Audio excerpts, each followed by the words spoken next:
to show you a game played by Paul Morphy, who was the strongest player in the world in the 1850s. So his opponent is Louis Paulsen, and Paul Morphy is black. Okay, so let's go. So, King Pawn game, which in those days was the most popular move.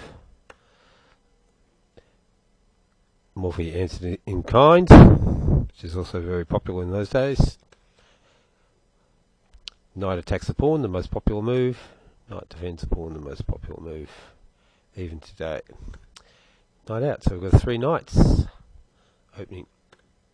Now we have a 4 knights opening. Bishop b5. This is the normal 4 knights move. Bishop c5, possible move. Castles. Castles. So both sides are playing quite sensibly so far. Knight takes pawn. Okay, so he's if knight takes knight, yeah, the knight takes the knight.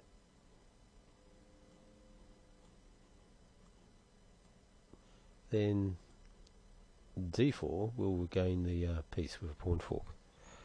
Okay, so let's see what he did. So he played rook e8.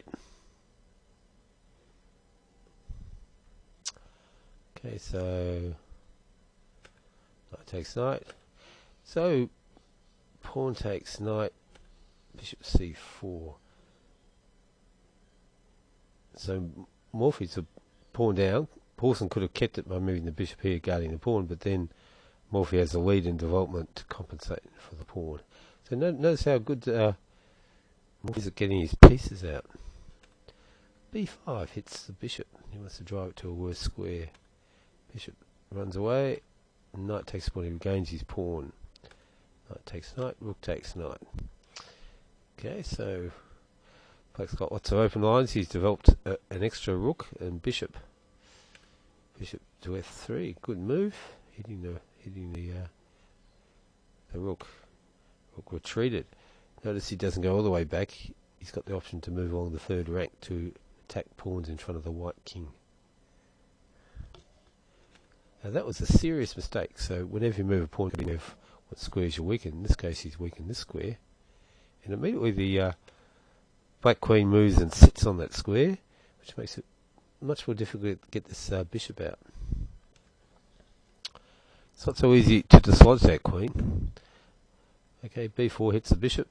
Bishop retreats. a4. So getting some activity for his rook.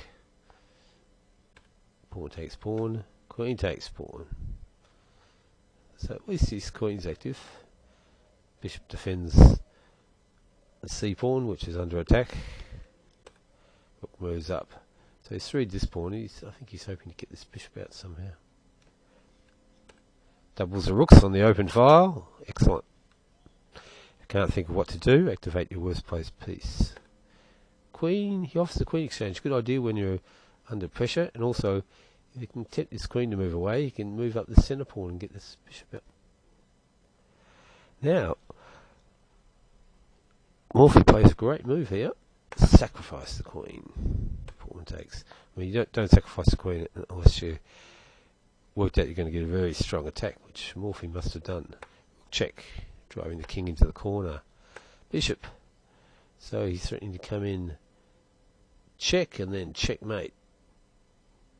Okay, so Paulsen moves his rook away. Check. King's forced into the discovered check. Bishop takes pawn, discovered check. King must move. And now check again.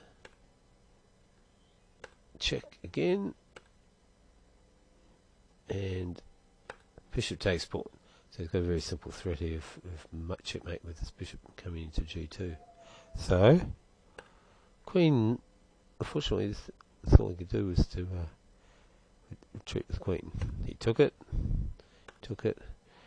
Rook defends the bishop, goes to the 7th rank. Notice he's still stopping this poor pawn from moving because it's pinned to the rook. Rook retreated to defend his 1st rank, and he's unpinned this pawn. Rook gets ready to attack that square. D4, he's finally done it. After a tremendous struggle, he's managed to release this bishop. Bishop E3 blocks the attack on the rook and threatens checkmate in 2 with the rooks. And it would appear that Paulsen resigned here because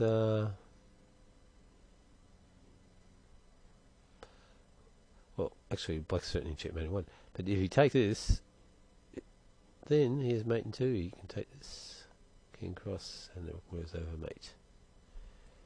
So another game where Morphy develops his pieces very efficiently, gets a lead in development, and